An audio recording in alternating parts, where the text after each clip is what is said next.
satu perguruan. Satu perguruan. Jadi memang beliau itu sama-sama menuntut ilmu waktu muda kan. Masuk itu tuh satu liting aja. Sama-sama kuliah di Mekah. Cuman Boy Kimarokan dia pengusaha. Fokusnya di situ. Usaha kan buka panglong segala macam.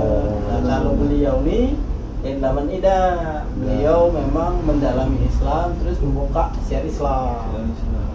Salah satu masjid yang dibangun pertama oleh beliau itu Masjid Suro di 30 Ilir. Oh, simpang itu ya. Itu kan terkenal kalau Masjid Suro itu masjid dia yang pertama. masjid pertama yang dia bahas. Iya.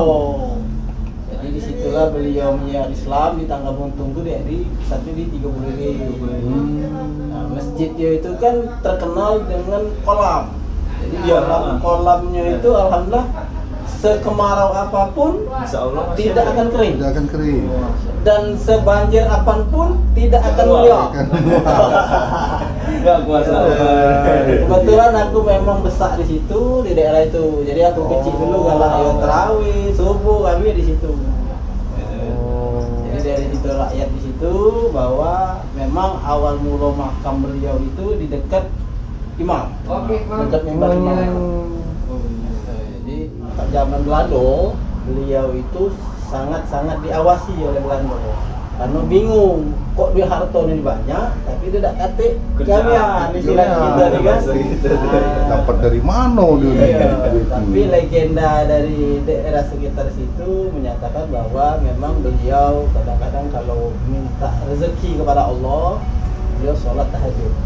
Jadi waktu ngangkat sajadah insya Allah apa yang beliau minta tuh ada berupa uang tunai. Cash. Jadi tapi uang itu tidak dipakai untuk umum. Dia pakai untuk bangun masjid. Untuk jadi untuk syiar agama. Jadi di dusun-dusun di mana-mana pun dia bangun itu. Salah satu penerus beliau itu Kiai Sulaiman yang ada di Pangkalan Balai. Itu anaknya. Anak beliau.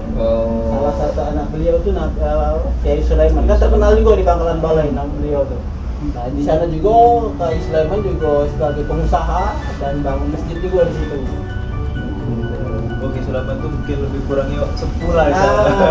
Jadi cerita usul muasal Pangkalan Balai mungkin lebih tepatnya ke Kiai Sulaiman. Yang Palembang ke Bungkunya memang sejarahnya itu seperti itu dan makam beliau itu awal mulanya ada di dekat imam. Sejarahnya belum yang sekarang. Iya, karena orang banyak ziarah ke sana mengganggu aktivitas sholat. Takutnya salah arti. Benar. Jadi alhamdulillah yang bisa memindahkan makam tersebut Kiai Marokan. Kiai Marokan yang ngobrol yang berdoa kepada Allah bermunajat biar makam beliau ini dipindahkan. Tujuannya biar yang ziarah tidak salah arti dan juga kalau memang itu masih tetap di situ karena dia sebelahan dengan mimbar dan imam lokasinya takutnya enggak salah kan. Jadi akhirnya makam ini dipindahlah digeser kurang lebih sekitar 200 meter ke depan itu. Tapi makam asli beliau itu yaitu dekat mimbar itu asal mulanya. Jadi dan hanya yang bisa memindahkan itu ya buyut Kiai Marokan karena beliau dulu memang satu liting. Jadi kita dikancil lama tidak dulu kasihan umat.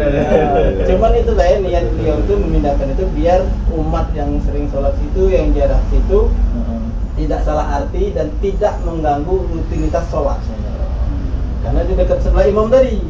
Kalau dia mungkin di belakang masjid atau di samping mungkin tidak mengganggu kan, tidak mengganggu orang ziarah.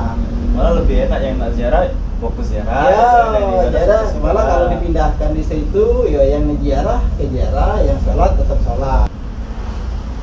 Ya kalau begitu ya oke. Kita ke makam beliau. Nah, sekarang.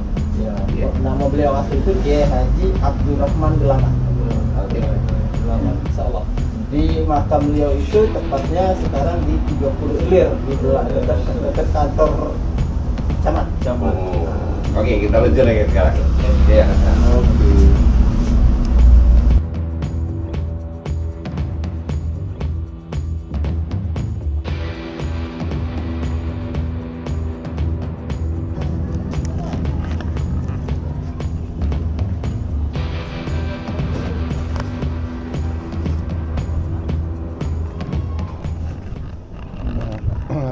kawan-kawan semuanya.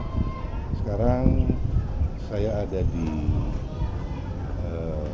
komplek pemakaman Kiai Haji Delamat, salah satu kiai yang mempunyai karomah yang dulunya banyak mendirikan masjid-masjid di Palembang. Salah satu masjid yang pertama dibangun adalah di wilayah dekat sini, yaitu Masjid Sur. Kita akan melihat ke dalam ke makam. Oke. Assalamualaikum warahmatullahi wabarakatuh.